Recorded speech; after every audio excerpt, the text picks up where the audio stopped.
First of all, that's great. What were you screaming out there? That's great stuff. Yeah. We had a couple guys yesterday are getting a little sick, a little heat sickness, and I told them they had to exercise their demons. I was screaming to get their demons out.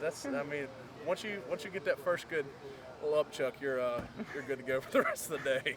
Well, that's a great parallel because that's what fall camp's really all about, and getting the yips out of the way. It really is. So that you're ready for game day. Yeah, it really is, and we do a really good job around here of focusing on that and really working hard every day. I know, especially as an offensive line, going against our defensive line, just getting all the little kinks out and getting ready for September 3rd. Tony Elliott said you guys could be a little bit more physical this year, and he mentioned Taylor Hearn as one of the reasons. Yeah. What do you see in that guy that's beside you all the time?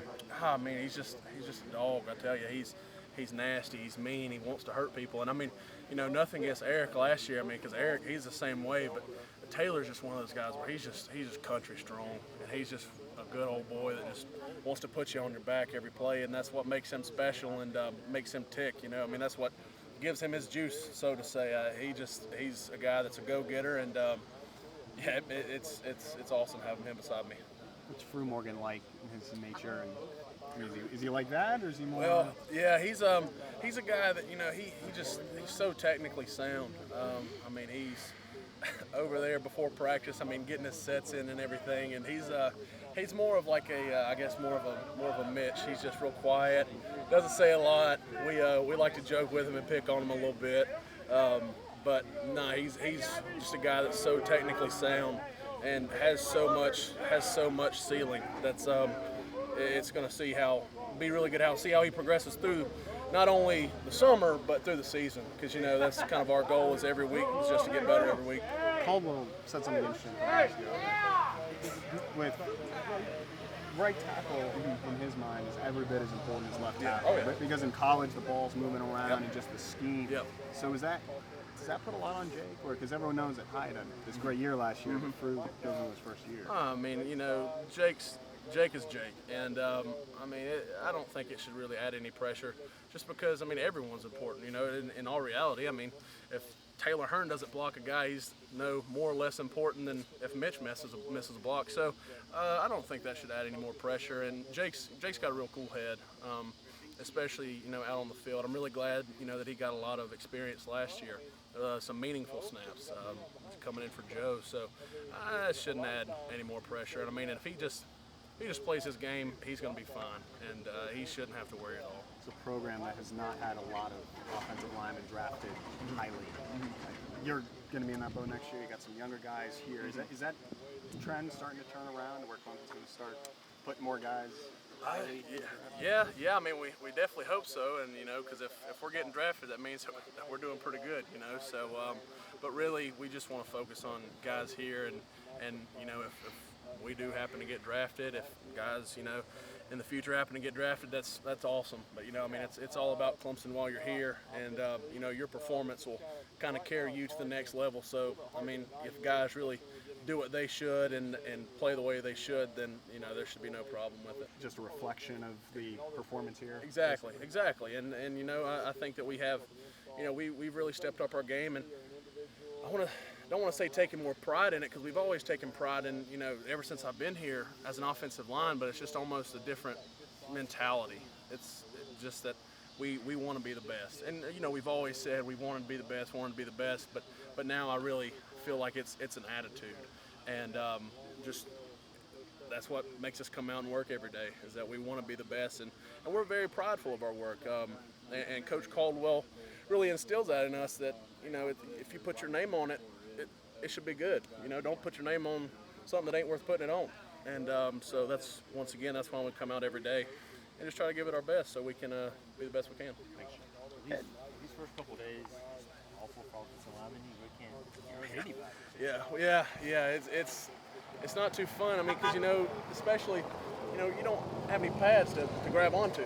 So we're over here trying to do some teamwork and whatnot, and with the defensive line, we don't have any pads to grab onto. But it's all about these few days are just really getting the mental stuff back, shaking the rust off, and just coming and having a strong presentation mentally for the first couple of days.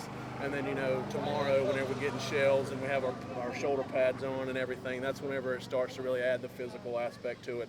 And that's like Coach Winnie said today, that's whenever we really start kind of figuring out how our team's going to be and who's going to play and who's not going to play and all that good stuff. At what point did you look around the room and there's no Joe Gore, there's no Eric, there's no Ryan Norton, and go, this is my group now? Oh, man, that happened back in the spring. I mean, it was crazy. And now it's just being the guy that, last year it was, I tried to be a vocal leader, but, I also had Eric and Joe and Ryan to kind of step up. And now I feel like I've kind of taken the torch, and I do try and be the vocal leader, not just on the offensive line, obviously because I'm the sole senior on the offensive line, but on the offense and on the team whenever we're doing team stuff too, just really pushing guys, because, this practice is way worse than the games. And if we can push through and excel in practice, then, it's games are easy. And so that's why it's so important for guys just to really be able to go past that mental barrier. And, you go, oh, man, I don't know if I can do another play. Well, one thing you got to, because we got 8 or 9 more, but, but as another thing, you should want to kind of pull your guys together and whatnot. So that's why, whenever I step in and try and be that vocal leader and pulling those guys and putting them on my back, and I just really feel like it's important. And and I think too we've got other great leaders and whatnot that make it easy on me as well. We talked after you walked off the field against Alabama about you were ready to go back. Does that fuel this want to as far as leadership is concerned, and pulling them with you? Yeah, I mean, it's like y'all saw yesterday. I mean, finish with no regrets. And, that's not only as a team, I know as myself as an individual, this is my last go-round. And so I don't, I want to finish with no regrets and not say, oh, man, there was that one day at practice that I didn't go quite as hard as I could have. I don't want to do that. So it does. It really fuels the fire, I guess, and makes me want to go and not ever stop. How happy were you when Jordan Leggett decided he was coming back? I mean, I was real. I mean, the guy, he's a player. He's an asset that any team at any level, college or professional, would love to have. I mean, the dude, he's just a ball player, and he's working, I feel like, so hard in spring and really this summer. I'm getting his blocking better too. I mean, if he gets those two just really, combined, there's no limit to Jordan Leggett. And I mean, there's no limit to it now except for himself. And but I really think he's, the past couple years, he's really, this year and last year, just pushed himself. And it's a lot better to see that than the lazy Leggett that was here the first couple years. And he's another guy that stepped into a leadership role and really helping guys get through it and break those mental barriers.